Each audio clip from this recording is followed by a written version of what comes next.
Roadmap ঘোষণা করা হলে এই অস্থিতিশীলতা অনেকটা কেটে যাবে। মানুষের মধ্যে শঙ্কা রয়েছে, আশঙ্কা রয়েছে যে সেই নির্বাচন অবাধ, সুষ্ঠু, গ্রহণযোগ্য, ইনক্লুসিভ হবে কিনা। সরকারের যে মানে নির্লিপ্ততা এবং তাদের যে ব্যর্থতা, মানে তারা সব ক্ষেত্রে তাদের যে মানে আশানুরূপ মানুষকে যে আস্থার জায়গায় তারা নিয়ে আসতে পারছে না। তো এই ব্যাপারে মানুষের মধ্যে শঙ্কা রয়েছে, আশঙ্কা রয়েছে যে সেই নির্বাচন অবাধ, সুষ্ঠু, গ্রহণযোগ্য, ইনক্লুসিভ হবে কিনা।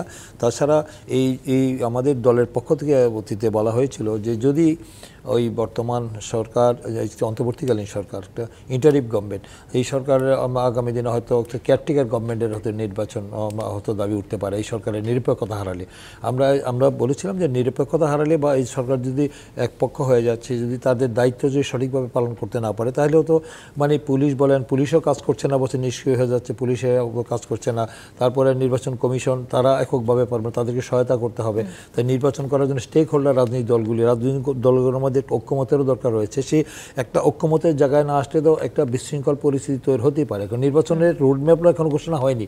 আমি মনে করি সবার আগে যদি অক্টোবরে সেখানে যদি করা হয়, তফসিল ঘোষণা করা হয় ডিসেম্বরে নির্বাচনের টার্গেট করে, তাহলে ইমিডিয়েটলি তাদেরকে রোড ম্যাপ ঘোষণা করতে হবে। অর্থনৈতিক সংকট, রাজনৈতিক সংকট অনেকটা কমে যাবে।